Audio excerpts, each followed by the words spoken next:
പ്രിയൻ ചങ്ങമ്പുഴ കൃഷ്ണപിള്ള നമ്മെ വിട്ടുപിരിഞ്ഞിട്ട് 77 വർഷം. അതായത് ഇന്ന് അദ്ദേഹത്തിൻ്റെ ചരമദിനമാണ്. നമ്മളൊരു യൂട്യൂബ് ചാനൽ എന്തിനാണ് ഇത്തരത്തിലൊരു വീഡിയോ ചെയ്യുന്നത് പലർക്കും കൗതുകം ഉണ്ടാകിയേക്കാം. പക്ഷേ അദ്ദേഹം 36-ാമത്തെ വയസ്സിലാണ് നമ്മെ വിട്ടു പോകുന്നത്. നമുക്കറിയാം, ഇത്രയധികം കൃതികൾ നമുക്ക് സമ്മാനിച്ച് ഈ ചെറുപ്രായത്തിനുള്ളിൽ സമ്മാനിച്ച ശേഷമാണ് അദ്ദേഹം മടങ്ങുന്നത്. പക്ഷേ അദ്ദേഹത്തെ കൊല്ലാൻ ശ്രമിച്ചു എന്നൊക്കെയുള്ള കാര്യങ്ങൾ കേൾക്കുന്നുണ്ട്. അതിൽ എത്രമാത്രം യാഥാർത്ഥ്യമുണ്ട്?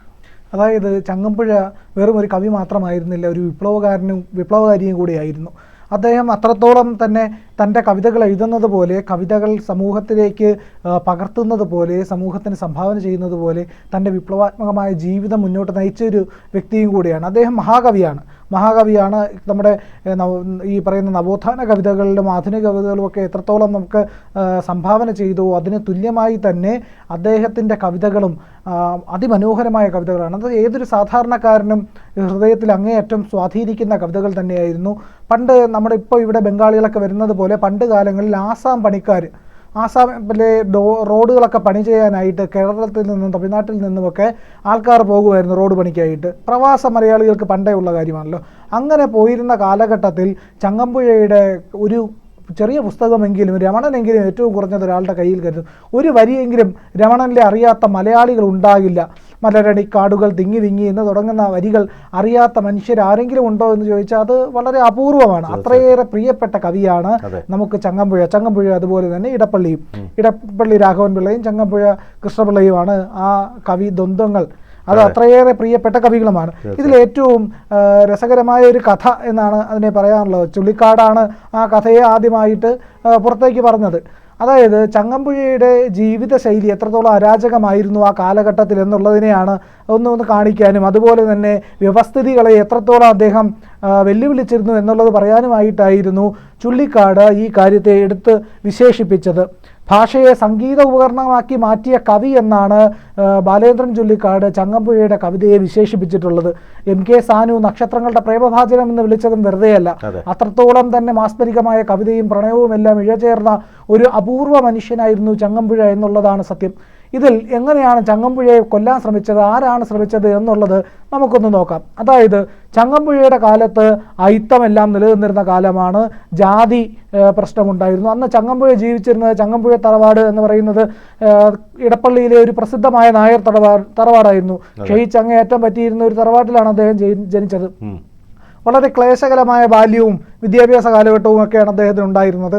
ആ കാലഘട്ടത്തിൽ അദ്ദേഹം ഈ പറയുന്ന യൗവനത്തിൻ്റെ സമയത്തുണ്ടായിരുന്ന അദ്ദേഹത്തിൻ്റെ വിപ്ലവവാഞ്ചയും ഈ പറയുന്ന ഒരു സമരോത്സുകമായിട്ടുള്ള ഒരു സ്വഭാവമെല്ലാം നമുക്ക് പരിശോധിക്കുമ്പോൾ അന്ന് അയ്യപ്പൻ എന്ന് പറയുന്ന ഒരു പുലയൻ്റെ തോളിൽ കൈയിട്ട് ഇടപ്പള്ളി കോവിലകത്തിൻ്റെ ഗണപതി അമ്പലമുണ്ട്. അതിൻ്റെ മുന്നിലുള്ള വഴിയിലൂടെ അയ്യപ്പൻ്റെ വായിലേക്ക് ഒരു കുപ്പി കള്ളെടുത്ത് ഒഴിച്ചു കൊടുത്തിട്ട് കുടിയട അയ്യപ്പ എന്ന് പറഞ്ഞുകൊണ്ട് അന്ന് പുലയനെ നടക്കാൻ പാടില്ല ആ റോഡിൽ കൂടെ നടത്തിച്ചു എന്നാണ് ചങ്ങമ്പുഴ പറയുന്നത്. ചങ്ങമ്പുഴയും കുടിക്കും, ഇയാളെയും കുടിപ്പിച്ച് അങ്ങനെ ഒരു പുലയൻ്റെ തോളിൽ കൈയിട്ട് ഈ പറയുന്ന ഗണപതി അമ്പലത്തിൻ്റെ മുന്നിലുള്ള റോഡിലൂടെ നടന്നു. അപ്പോൾ ഇതിൽ ക്ഷുഭിതരായ ഇടപ്പള്ളി കോവിലകത്തെ തമ്പുരാക്കന്മാർ എന്ത് ചെയ്തു? ഈ ചങ്ങമ്പുഴ കൃഷ്ണപിള്ളയെ അങ്ങ് കൊല്ലാമെന്ന് തീരുമാനിച്ചു. അപ്പോൾ എന്തായാലും കൊല്ലാം, ഇത്ര അതിക്രമം കാണിച്ച ആളല്ലേ എന്ന് വിചാരിച്ചിട്ട് ജാതിബോധം ഉണർന്നു. അങ്ങനെ കൊല്ലാൻ തീരുമാനിച്ചപ്പോൾ എന്താ സംഭവിച്ചതെന്ന് വെച്ചാൽ ചങ്ങമ്പുഴയെ കൊല്ലുന്നതിന് മുമ്പായിട്ട് ഒന്ന് പ്രശ്നം വെച്ച് നോക്കാം എന്ന് പറഞ്ഞു. അങ്ങനെ പ്രശ്നം വെച്ചപ്പോൾ ഈ ജ്യോത്സ്യൻ പറഞ്ഞു, കൊന്നാൽ ഭയങ്കര പ്രശ്നമാകും, രക്ഷസായിട്ട് മാറും, അപ്പോൾ ഇപ്പോൾ ഉള്ളതിനേക്കാൾ വലിയ ദുരിതമാകുമെന്ന് പറഞ്ഞു. ഇപ്പോൾ ജ്യോത്സ്യൻ ചങ്ങമ്പുഴയുടെ ആരാധകനായിരുന്നായിരിക്കാം എന്നാണ് ചങ്ങമ്പുഴ തന്നെ ചുള്ളിക്കാട് വിശേഷിപ്പിക്കുന്നത്. അതുകൊണ്ട് അന്ന് ഇടപ്പള്ളി കോവിലത്തെ തമ്പുരാക്കന്മാർ കൊല്ലണ്ട എന്ന് തീരുമാനിച്ചു എന്നാണ് ചുള്ളിക്കാട് പറഞ്ഞത്. അങ്ങനെ ഒരു വിപ്ലവ പ്രവർത്തനം ചെയ്ത മനുഷ്യനാണ് ചങ്ങമ്പുഴയുടെ കവിതകളുടെ ആഴം എത്രത്തോളം ഉണ്ട് എന്നുള്ളത് നമുക്ക് അദ്ദേഹത്തിൻ്റെ ഈ ഖണ്ഡകാവ്യങ്ങളും പരിഭാഷകളും നോവലും ഒക്കെ ഒരുമിച്ച് വഴങ്ങുന്ന ഒരു വ്യക്തിയായിരുന്നു. അത് 57 കൃതികൾ ചങ്ങമ്പുഴ നമുക്ക് മലയാളികൾക്ക് കാഴ്ചവെച്ചിട്ടുണ്ട്. അതിമനോഹരങ്ങളായ കാവ്യങ്ങൾ രചിച്ചതുകൊണ്ടാവാം ഈ MK സാനു പോലും അദ്ദേഹത്തെ നക്ഷത്രങ്ങളുടെ പ്രേമഭാചനം എന്ന് വിശേഷിപ്പിച്ചത്. അതെ, തീർച്ചയായിട്ടും അദ്ദേഹത്തിന്റെ കവിതകളിൽ സ്പന്ദിക്കുന്ന അസ്ഥിമടം മാത്രമല്ല, പ്രണയ കവിതകൾ മാത്രമല്ല, ഒരു പ്രണയ കവിത, ദിവ്യഗീതം, മനസ്വിനി, വാഴക്കുല, ബാഷ്പാഞ്ജലി, കാവ്യനർത്തകി, തിലോത്തമ, മണിവീണ, മൗനഗാനം, ആരാധകൻ, ഹേമന്തചന്ദ്രിക എന്നിങ്ങനെ തുടങ്ങി എത്ര മനോഹരമായ കവിതകളാണ്. പ്രണയകാമുകൻ മാത്രമല്ല, അദ്ദേഹത്തിൻ്റെ വാഴക്കുല എന്ന് പറയുന്ന കവിതയുടെ അന്തർധാര അല്ലെങ്കിൽ അതിൻ്റെ ഏറ്റവും വലിയ കാലത്തിന് അതീതമായി നിൽക്കുന്ന ഒരു കഥയാണ് അദ്ദേഹം പറഞ്ഞു വെച്ചത്. ആ പറയുന്ന കഥയുടെ മഹാത്മ്യം എന്താണെന്ന് നമുക്ക് കൃത്യമായിട്ട് അറിയാമെന്നുള്ളതാണ്. ചങ്ങമ്പുഴയുടെ പ്രധാനപ്പെട്ട ഒരു വരി, അദ്ദേഹം വിപ്ലവകാരി എത്രത്തോളം ആയിരുന്നു എന്നുള്ളതിനെ തെളിയിക്കുന്ന വരികളുണ്ട്. ജടയുടെ സംസ്കാര പനയോല പൊട്ടൊക്കെ പൊടികുത്തി പുഴുകുത്തി ചിതലുമൂറ്റി ചികയുന്നോ ചിരി വരും ചിലതിനിയുമുണ്ടെന്നോ ചിതയിലേക്ക് അവയെടുത്തെറിയൂ വേഗം അറിയാനായി ഈ ഉലകിൽ ഇനി എന്താണുള്ളതെന്നോ പറയാം ഞാൻ അരിവാളിൻ തത്വശാസ്ത്രം എന്നെഴുതിയ കവിയാണ് ചങ്ങമ്പുഴ എന്നുള്ളതാണ്. ഇടപ്പള്ളിയും ചങ്ങമ്പുഴയും ചേർന്ന് കഴിഞ്ഞാൽ മലയാളത്തിൻ്റെ കവിതയുടെ ഏറ്റവും മനോഹരമായ ഒരു വസന്തകാലം തന്നെ തീർത്തിരുന്നു എന്ന് പറയാം. സ്പന്ദിക്കുന്ന അസ്ഥിമാനത്തിലെ ചില വരികൾ അദ്ദേഹത്തിൻ്റെ ശവകുടീരത്തിൽ മുൻപ് എഴുതി വെച്ചിരുന്നു. താരങ്ങളെ നിങ്ങൾ കാൺമതോ നിങ്ങൾ താഴെയുള്ള ഈ പ്രേതകുടീരം ഹന്ത ഇന്നിതിൻ ചിത്തം രഹസ്യം എന്തറിഞ്ഞു ഹാ ദൂരസ്ഥൻ നിങ്ങൾ പാലപൂത്തു പരിമളവെത്തി പാതിരയെ പുണർന്നൊഴുകുമ്പോൾ മഞ്ഞണിഞ്ഞു മതാലസയായി മഞ്ജു ചന്ദ്രിക നൃത്തമാടുമ്പോൾ മന്ദമന്ദം പൊടിപ്പതായി കേൾക്കാം സ്പന്ദനങ്ങൾ ഈ കല്ലറയ്ക്കുള്ളിൽ എന്ന് ചങ്ങമ്പുഴയുടെ ആ കവിതയിൽ, അതായത് സ്പന്ദിക്കുന്ന അസ്ഥിമാടത്തിൽ പറയുന്ന വരിയുണ്ട്. ഞാൻ ഇടയ്ക്ക് ഈ ചങ്ങമ്പുഴ പാർക്കിനകത്തൂടെ നടന്നപ്പോൾ ഇങ്ങനെ അവിടെ ഇടപ്പള്ളിയുടെയും ചങ്ങമ്പുഴയുടെയും ചിത്രം വരച്ചു വെച്ചിട്ടുണ്ട്. ഞാൻ അത് കണ്ട് ഇങ്ങനെ തുടർന്ന് നടന്നപ്പോൾ അവിടെ ഒരു പഴയ ബോർഡ് ചാരി വെച്ചിരിക്കുന്നു, ഈ കവിതകളൊക്കെ എഴുതിയ ബോർഡ്. അതിനകത്ത് വള്ളത്തോളിൻ്റെ വരികളാണ് എഴുതിയിരിക്കുന്നത്. എൻ്റെ മനസ്സിലെപ്പോഴും ഇടപ്പള്ളിയും ചങ്ങമ്പുഴയും നിൽക്കുക. ആ സമയത്താണ് ആ വരികൾ പെട്ടെന്ന് കണ്ടത്. അതിങ്ങനെയാണ് എഴുതിയിരിക്കുന്നത്. താഴേക്കെന്തിത്ര സൂക്ഷിച്ചു നോക്കുന്നു താരങ്ങളെ നിങ്ങൾ നിശ്ചലരായി നിങ്ങൾ തൻ കൂട്ടത്തിൽ നിന്നിപ്പോഴാരാനും ഭംഗമാർ നൂഴിയിൽ വീണുപോയോ എന്ന് ചോദിക്കുന്ന ഞാൻ ഈ രണ്ട് താരങ്ങളെ പറ്റി ഓർത്ത് നടക്കുമ്പോൾ അവിചാരിതമായിട്ട് ഒരു കോയിൻസിഡൻസ് ആയിട്ട് മുന്നിൽ വന്ന ബോർഡാണ്. അത് ഞാൻ ഫോട്ടോ എടുത്തപ്പോഴും സൂക്ഷിച്ചിട്ടുണ്ട്. ആ വള്ളത്തോളിൻ്റെ വഴികളാണ് രണ്ട് താരങ്ങൾ ഭംഗമാർ നൂഴിയിൽ വീണുപോയല്ലോ എന്നിങ്ങനെ ആലോചിച്ചാണ്, ആ കവികളെ പറ്റിയിട്ട് ആലോചിച്ചാണ് നടന്നത്. മണിനാഥം പോലുള്ള കവിതകളൊക്കെ ഉണ്ട് ഇടപ്പള്ളിയുടെ. മണിമുഴക്കം മരണദിനത്തിൻ്റെ മണിമുഴക്കം മധുരം വരുന്നു ഞാൻ അനുനയിപ്പിക്കുവാൻ എത്തുമൻ കൂട്ടരോട് അരളിട്ടേൻ നന്ദിയാത്ര മൊഴി എന്നൊക്കെ പറഞ്ഞ് എഴുതിയിരിക്കുന്ന അതിഗംഭീരമായ കവിത. ബിനുചേട്ടൻ കവിയും കൂടെ ആയതുകൊണ്ട് അങ്ങേക്ക് കുറച്ചുകൂടി അടുപ്പം ഈ പറയുന്ന ചങ്ങമ്പുഴയോട് ഉണ്ടാകുമെന്ന് എനിക്കറിയാം. തീർച്ചയായിട്ടും. ഞാൻ ഈ പറഞ്ഞതുപോലെ ചങ്ങമ്പുഴയുടെ ഈ കവിതകൾ ഓരോന്നും എടുത്ത് പരിശോധിക്കുമ്പോൾ നമുക്കതിൽ ഭയങ്കരമായി, ഇപ്പം പ്രിയൻ പറഞ്ഞതുപോലെ ഈ പ്രണയം മാത്രമല്ല, നമുക്ക് അല്ലാതെ ഒരു മനുഷ്യ ജീവിതത്തിൻ്റെ ഓരോ വികാര വിക്ഷോഭങ്ങളും ഒക്കെ അതിനകത്ത് ദർശിച്ചറിയാൻ കഴിയും. ഈ സ്വരരാഗസുധ എന്നൊക്കെയുള്ള കവിതകളെടുത്ത് പരിശോധിച്ചാൽ അത് പ്രത്യേകമായി മനസ്സിലാക്കും. അതുപോലെ കാവ്യനർത്തകി പ്രിയന് വളരെ ഇഷ്ടമുള്ള അപ്പോൾ അത്തരത്തിലുള്ള കവിതകളൊക്കെ തന്നെ നമുക്ക് ഈ രമണനാണ് എല്ലാവരും പാടുന്നതും ഏറ്റുപാടുന്നതുമെങ്കിൽ പോലും നമുക്ക് അദ്ദേഹത്തിൻ്റെ പല കവിതകളും എടുത്ത് പരിശോധിപ്പോൾ പ്രിയ നേരത്തെ പറഞ്ഞതുപോലെ വാഴക്കുല, മനസ്വിനി, കാവ്യനർത്തകി പറഞ്ഞപ്പോഴാ അതിലുള്ള ഒരു വരിയാണ് ഇങ്ങനെ: പുഞ്ചിരി പെയ്തു പെയ്താടൂ നീ ലളിതേ തുഞ്ചന്റെ തത്തയെ കൊഞ്ചിച്ച കവിതേ അഞ്ചിക്കുഴഞ്ഞഴിഞ്ഞാടൂ ഗുണമിളിതേ തുഞ്ചന്റെ തുള്ളലിൽ മണി പൊട്ടിയ കവിത. ഇങ്ങനെ കവിതയോട് അഴിഞ്ഞാടാൻ പറയുകയാണ്, മലയാള കവിതയോട്. അത്രയേറെ കവിതയെ പ്രണയിച്ചിരുന്ന, കവിതയെ സംഗീതമാക്കി, ചുള്ളിക്കാട് പറഞ്ഞ പോലെ കവിതയെ സംഗീതോപകരണമാക്കി മാറ്റിയ, താൻസന്റെ കയ്യിലെ സിത്താറ് പോലെ കവിതയെ ഒരു മാസ്മരികമായ ഒരു അനുഭൂതി പൊഴിക്കുന്ന വസ്തുവാക്കി മാറ്റി എന്നുള്ളതാണ് ചങ്ങമ്പുഴയുടെ പ്രത്യേകത. പൂങ്കുല പോലെ മഞ്ചിമ വിടരും പുലർക്കാലെ നിന്നു ലളിതേ നീയൻ മുന്നിൽ നിർമൃതൻ പൊൻ കതിർ പോലെ.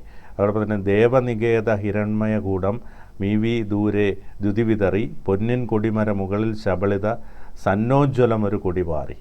എത്ര മനോഹരമായിട്ടാണ് അത് ഓരോ വരികൾ. മനസ്വിനി എന്ന് പറയുന്ന കവിത അദ്ദേഹത്തിന്റെ ഭാര്യയായ ശ്രീദേവി അമ്മയെ പറ്റി എഴുതിയതാണ്. ഈ പറയുന്ന ചങ്ങമ്പുഴയും പി കൃഷ്ണപിള്ളയും, ചങ്ങമ്പുഴയും ഈ പറയുന്ന പി കുഞ്ഞിരാമൻ നായരെ പോലുള്ള കവികളുമൊക്കെ ജീവിതത്തിന്റെ ഒരു വലിയ കാലഘട്ടവും ഇങ്ങനെ അലഞ്ഞു തിരിഞ്ഞ് നടക്കുകയും രാജ്യം മുഴുവൻ സഞ്ചരിക്കുകയൊക്കെ ചെയ്തവരാണ്. അവസാനം തിരിച്ച് വീട്ടിലേക്ക് എത്തിയപ്പോൾ കാലങ്ങളെല്ലാം കഴിഞ്ഞു പോയി. 36-ാമത്തെ വയസ്സിലാണ് ചങ്ങമ്പുഴ മരിക്കുന്നത്. വളരെ ചെറുപ്പമാണ്, പക്ഷേ അത് രോഗാതുരമായിട്ടൊക്കെയാണ് മരിക്കുന്നത്. ആ സമയത്ത് തന്റെ ഭാര്യയെ കണ്ടിട്ട് മനസ്വിനി എന്നുള്ള കവിത ഭാര്യയെക്കുറിച്ച് എഴുതിയതാണ് എന്നാണ് പറയുന്നത്. ശ്രീദേവി അമ്മയെക്കുറിച്ച് എഴുതിയ കവിതയാണ് മനസ്വിനി.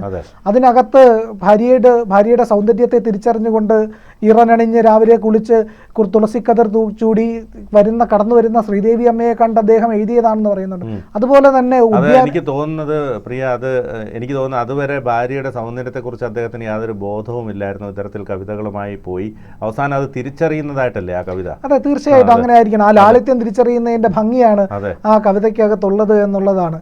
അപ്പോൾ മനുഷ്യൻ്റെ ആന്തരിക സൗന്ദര്യത്തെയും പ്രണയത്തെയും എല്ലാം വിശകലനം ചെയ്യുന്ന ഒരു കവിതയാണ്. അതിനകത്ത് കാലം പോയി ഭംഗം വന്നു ഭാഗ്യത്തിൽ കൊടിയ വസൂരിയിൽ ഉഗ്രവിരൂപത കോപനമാടി നിന്നുടലിൽ കോമള രൂപിന് ശാലിന് നീയൊരു കോലം കെട്ടിയ മട്ടായി മുടികൾ കൊഴിഞ്ഞു മുഖമകൃത കലാവൃതമായി പൊന്നൊളി പോയി കാളിമയായി നിന്നുടൽ വെറുമൊരു തൊണ്ടായി കാണാൻ കഴിയാ കണ്ണുകൾ പോയി കാതുകൾ പോയി കേൾക്കാൻ, ഇങ്ങനെ പറഞ്ഞിട്ട് അതെല്ലാം കഴിഞ്ഞതിന് ശേഷം പറയുന്നുണ്ട്, എന്നിട്ടും നീ എനിക്ക് ദേവതയാണ്, എനിക്ക് ഏറ്റവും പ്രിയപ്പെട്ടവളാണ് എന്ന് പറയുന്ന, ഏറ്റവും ഭംഗി നിനക്കുണ്ട് എന്ന് പറയുന്ന ആത്മസൗന്ദര്യത്തിലേക്ക് ചങ്ങമ്പുഴ എത്തുന്നുണ്ട്.